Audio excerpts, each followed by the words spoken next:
আসসালামু আলাইকুম। হাইতু সাবা হইতে পড়া হইতেছে। শরীরের হাড়গুলো সামঞ্জস্যপূর্ণ ও সোজা ছিল। হাতের তালু উভয় পা কোমল ও মাংসল ছিল। হাত পায়ের আঙ্গুলিগুলি পরিমিত লম্বা ছিল। পায়ের তালু কিছুটা গভীর এবং কদম মুবারক এইরূপ সমতল ছিল যে পরিচ্ছন্নতা ও মসৃণতার দরুন পানি আটকায়া থাকিত না, সঙ্গে সঙ্গে গড়াইয়া পড়িত। তিনি যখন পথ চলিতেন তখন শক্তি সহকারে পা তুলিতেন এবং সামনের দিকে ঝুঁকিয়া চলিতেন। পা মাটির উপর সজোরে না পড়িয়া আস্তে পড়িত।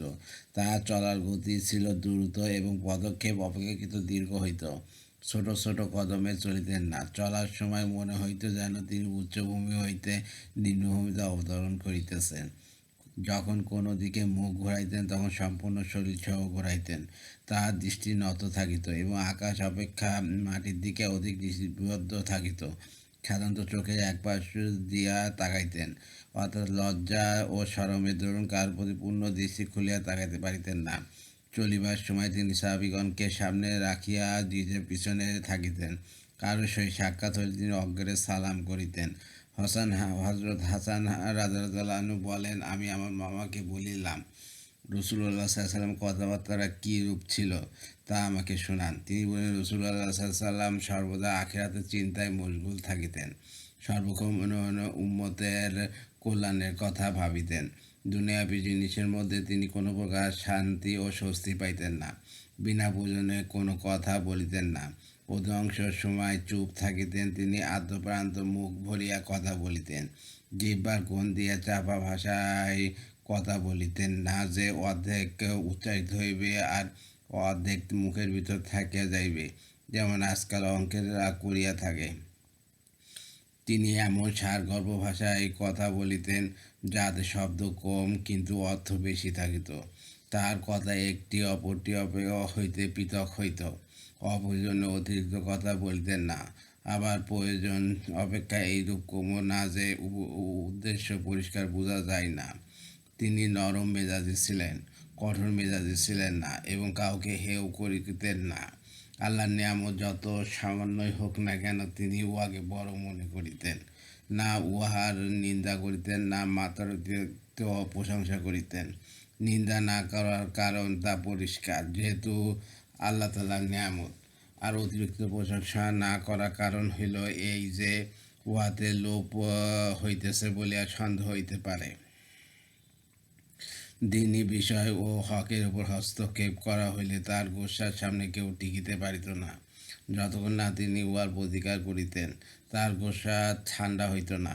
অপলেহতে আছে তিনি দুনিয়া বা দুনিয়ার কোনো বিষয়ে রাগান্বিত হইতেন না, কারণ তার দৃষ্টিতে দুনিয়া ও দুনিয়াবী বিষয়ে কোনো গুরুত্ব ছিল না। তবে দিনী বিষয় বা হকের ওপর কেউ হস্তক্ষেপ করিলে গোসার ধরুন তার চেহারা এইরূপ পরিবর্তন হইয়া যাইত যে তাকে কেউ চিনিতে পারিত না। তাহার গোসার সামনে কিছুই টিকিত না, আর কেউ উহা রোধও করিতে পারিত না, যে পর্যন্ত তিনি উহার প্রতিকার না করিতেন। তিনি নিজের জন্য কখনো কারোর প্রতি অসন্তুষ্ট হইতেন না এবং নিজের জন্য প্রতিশোধ লইতেন না। যখন কোনো কারণে কোনো দিকে ইশারা করিতেন তখন সম্পূর্ণ হাত দ্বারা ইশারা করিতেন। বিনয়ের খেলাপ দিয়া আঙ্গুলি দ্বারা ইশারা করিতেন না, অথবা আঙ্গুলি দ্বারা শুধু তাওহীদের প্রতি ইশারা করিতেন বলিয়া অন্য বিষয়ে সম্পূর্ণ হাতের দ্বারা ইশারা করিতেন। তিনি আশ্চর্যবোধকালে হাত মুবারক উল্টাইয়া দিতেন। কথা বলার সময় কখনো কথার সঙ্গে হাত নাড়িতেন, কখনো ডান হাতের তালু দ্বারা বাম বৃদ্ধাঙ্গুলি পেটে আঘাত করিতেন। কারোর প্রতি অসন্তুষ্ট হইলে তাহার দিক হইতে মুখ ফিরাইয়া লইতেন ও অমনোযোগিতা প্রকাশ করিতেন এবং অথবা তাহাকে মাফ করিয়া দিতেন। যখন খুশি হইতেন তখন লজ্জায় চোখ নিচু করিয়া ফেলিতেন। তার অধিকাংশ হাসি মুচকি হাসি হইত, আর সেই সময় তার দাঁত মুবারক শিলার ন্যায় শুভ্র ও উজ্জ্বল দেখাইত।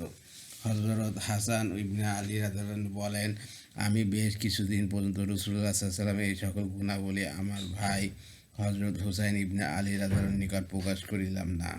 কিন্তু পরে যখন আমি তাহার নিকট উহা বর্ণনা করিলাম তখন দেখিলাম তিনি আমার পূর্বে মামাকে জিজ্ঞাসা করিয়া জানিয়া লইয়াছেন, এবং আমি যা যা জিজ্ঞাসা করিয়াছি তিনি সেই সব জিজ্ঞাসা করিয়াছেন। উপরন্তু তিনি পিতার নিকট হইতে রাসূলুল্লাহ সাল্লাল্লাহু আলাইহি সাল্লামের ঘরে প্রবেশ করা, ঘর হইতে বাহির হওয়া, মজলিসে বসা এবং অন্যান্য তরিকা সম্পর্কে কোনো কিছুই ছাড়েন নাই, সবই জানিয়া লইয়াছেন।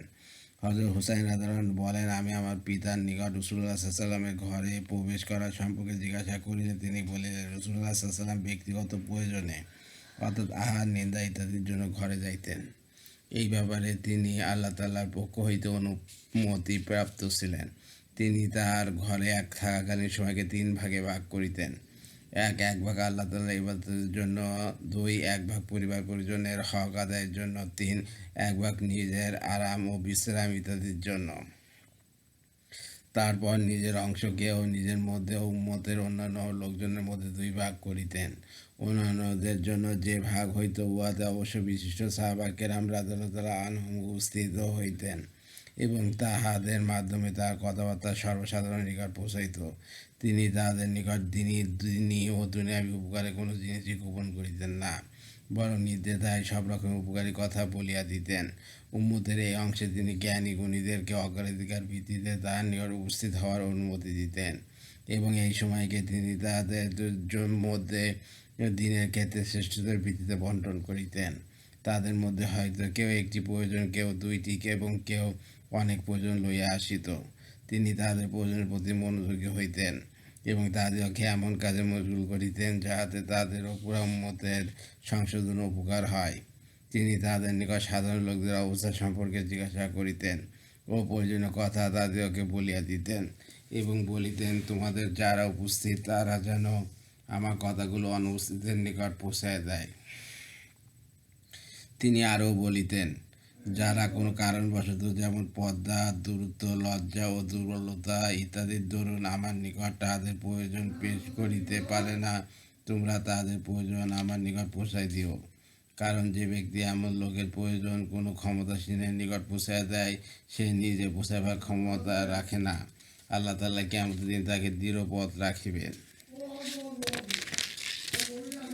রাসূলুল্লাহ সাল্লাল্লাহু আলাইহি সাল্লামের নিকট এই সকল উপকারী ও প্রয়োজনীয় বিষয় আলোচনা হইত এবং উহার বিপরীত অন্য কোনো বিষয়কে তিনি গ্রহণ করিতেন না, অর্থাৎ জনসাধারণের প্রয়োজন ও উপকারী বিষয় ব্যতীত অন্য বাজে বিষয়টি তিনি শুনিতেনও না।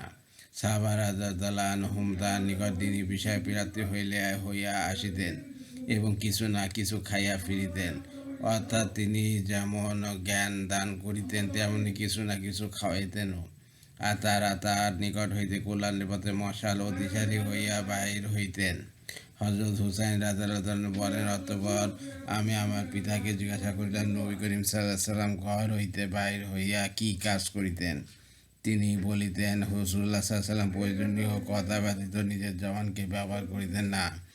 আগত ব্যক্তিদের মন রক্ষা করিতেন, তাহাদিগকে আপন করিতেন, বিচ্ছিন্ন করিতেন না, অর্থাৎ এমন ব্যবহার করিতেন না যাহাতে তারা ভাগিয়া যায় অথবা দিনের প্রতি বিতৃষ্ণ হইয়া যায়। প্রত্যেক কওমের সম্মানিত ব্যক্তিকে সম্মান করিতেন এবং তাহাকেই তাহাদের অভিভাবক ও সর্দার নিযুক্ত করিয়া দিতেন। লোকদেরকে তাদের ক্ষতিকর জিনিস হইতে সতর্ক করিতেন বা লোকদেরকে বেবর্ষ মেলামেশা সতর্কতা ও অবসাবধানতা অবলম্বন করিতে বলিতেন, আর আমি নিজেও সতর্ক সাবধান থাকিতেন। এতটা সত্ত্বেও তিনি কারোর জন্য চেহারা প্রসন্নতা ও আপন সদাচারের কোনো পরিবর্তন করিতেন না। আপন সাহাবীদের খোঁজ খবর লইতেন, লোকদের পারস্পরিক হাল ও অবস্থা জিজ্ঞাসা করিতেন ও উহার সংশোধন করিতেন। ভালোকে ভালো বলিতেন এবং উহার পক্ষে মদত যোগাইতেন, খারাপকে খারাপ বলিতেন ও উহাকে প্রতিহত করিতেন।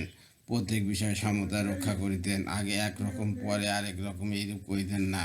সর্বদা লোকদের সংশোধনের প্রতি খেয়াল রাখিতেন যাহাতে তারা দিনের কাজে অমনোযোগী না হয় বা হক পথ হইতে সরিয়া না যায়। প্রত্যেক অবস্থার জন্য তাহার নিকট একটি বিশেষ বিধি নিয়ম ছিল। হক কাজে ত্রুটি করিতেন না, আবার সীমা লঙ্ঘনও করিতেন না।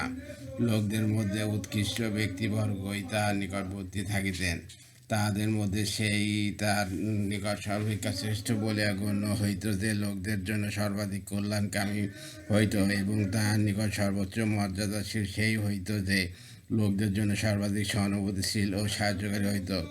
হযরত হুসাইন রাদিয়াল্লাহু আনহু বলেন, ততবার আমি আমার পিতাকে রাসূলুল্লাহ সাল্লাল্লাহু আলাইহি ওয়াসাল্লামের মজলিসের অবস্থা সম্পর্কে জিজ্ঞাসা করিলাম। তিনি বলিলেন, রাসূলুল্লাহ সাল্লাল্লাহু আলাইহি ওয়াসাল্লাম উঠিতে বসিতে আল্লাহর জিকির করিতেন, তিনি নিজের জন্য কোনো স্থানকে নির্দিষ্ট করিতেন না এবং অন্য কাউকে এইরূপ করিতে নিষেধ করিতেন। কোনো মজলিসে উপস্থিত হইলে যেখানে জায়গা পাইতেন বসিয়া যাইতেন এবং অন্যদেরকেও এইরূপ করিতে আদেশ করিতেন। তিনি মজলিসে উপস্থিত প্রত্যেককে তার প্রাপ্য অংশ দিতেন, অর্থাৎ প্রত্যেকের সহিত যথাসাধ্য হাসি মুখে কথাবার্তা বলিতেন। তার মজলিসের প্রত্যেক ব্যক্তি মনে করিত যে তিনি তাহাকে সবার অপেক্ষা বেশি সম্মান করিতেছেন। যে কেউ কোনো প্রয়োজনে তাহার নিকট আসিয়া বসিত অথবা তাহার সহিত দাঁড়াইত, তিনি ততক্ষণ পর্যন্ত তাহার সহিত বসিয়াও বা দাঁড়াইয়া থাকিতেন যতক্ষণ না সে নিজে উঠিয়া যাইত বা চলিয়া যাইত। কেউ কোনো জিনিস চাইলে তিনি দান করিতেন অথবা না থাকিলে নরম ভাষায় জবাব দিয়া দিতেন। হাইতুসাবাদ থেকে পড়া হয়েছে। আমার ইউটিউব চ্যানেল রিপন কুরাস, ওইটাকে আপনারা সাবস্ক্রাইব করবেন, লাইক কমেন্ট শেয়ার দেবেন আমার ভিডিওতে, এতে আমি উৎসাহিত হই। রিপন কুরাস হচ্ছে আমার ফেসবুক পেজ, ওইটাকে আপনারা ফলোতে রাখবেন। সবাই ভালো থাকবেন, সুস্থ থাকবেন এবং স্বাভাবিক থাকবেন। আল্লাহ হাফেজ।